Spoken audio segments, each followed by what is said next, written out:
ભયંકર ની સામે લડી એવા તો આપણે છે ને, જેવા તેવા સામે તો લડવું શું એમ.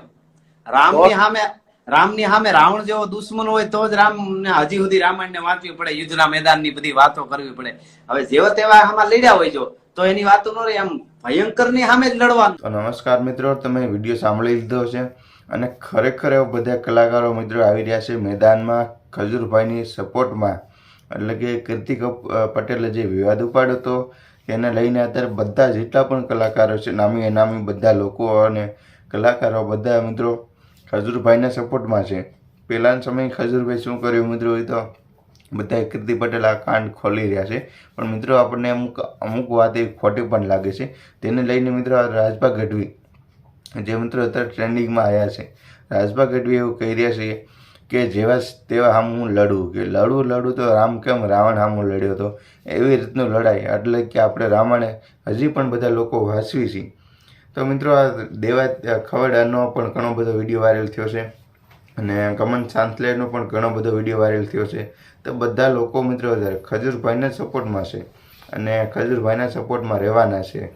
અને હાલ વાત કરું તો મિત્રો ખજૂરભાઈ કેવા સારા કામ કરી રહ્યા છે અને બધી જગ્યાએ ખજૂરભાઈનો વિરોધ ઉપાડી રહ્યા છે. કારણ કે ખજૂરભાઈ સારા કામ કરે છે. બધા લોકો એમ પણ કહે છે કે દાન કરવું તો આવી રીતે ન કરવું દાન, અને વિડીયો ઉતારો અમે પણ દાન કરવી છીએ. તો મિત્રો જે લોકો પણ દાન કરે છે તેને આપણે પણ કંઈ કહેતા નથી, પણ મિત્રો દાન કરીને મિત્રો સારું કમાતા હોય ખજૂરભાઈ અને તેમાં જ વાપરે છે. તો એમાં મિત્રો ખોટું શું છે એમાં. અને આ રાજભા ગઢવીનો તમે વિડીયો શરૂઆતમાં સાંભળ્યો છે મિત્રો, રાજભા ગઢવી પણ આ ખજૂરભાઈના વિવાદને લઈને મિત્રો ચર્ચામાં આવ્યા છે. તો બધા લોકો બધા જેટલા પણ કલાકારો છે બધા હજી આવવાના છે. કારણ કે મિત્રો આપણે બધા લોકો ફ્રેન્ડ જોઈએ તો કલાકારો પણ ફ્રેન્ડ છે ખજૂરભાઈના. અને ખજૂરભાઈ મિત્રો સારું કામ કરી રહ્યા છે આપણે ગુજરાતની અંદર. અને કોઈ જગ્યાએ મિત્રો વધારે ગમે જે કોઈ વ્યક્તિ સારું કામ કરતો હોય અને તેનું માર્કેટમાં હાલે એટલે તેનો વિરોધ તો ઉપડે જ છે. કારણ કે આપણે બધા જોઈએ છીએ કે ખજૂરભાઈ 300થી વધુ મકાન બનાવ્યા છે અને આપણે હજારો લોકો કરોડો લોકો ખજૂરભાઈના ફ્રેન્ડ છે. તો બધા લોકો અત્યારે એનો વિરોધ ઉપાડી રહ્યા છે.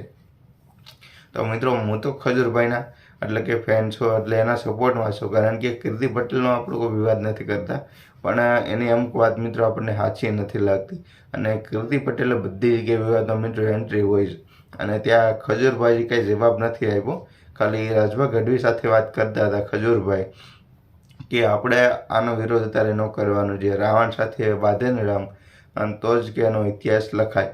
તો એવું બધું વાત કરી રહ્યા છે.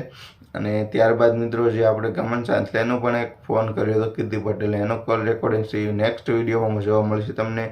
અને ત્યારબાદ દેવાત ખવડનું પણ છે તે પણ બધું જોવા મળશે. તો મિત્રો ચેનલ પર નવા તમે સબસ્ક્રાઈબ કરો, પેજ પર તમે ફોલો કરો અને કમેન્ટ બોક્સની અંદર બતાવો મિત્રો તમે કોના સપોર્ટમાં છો.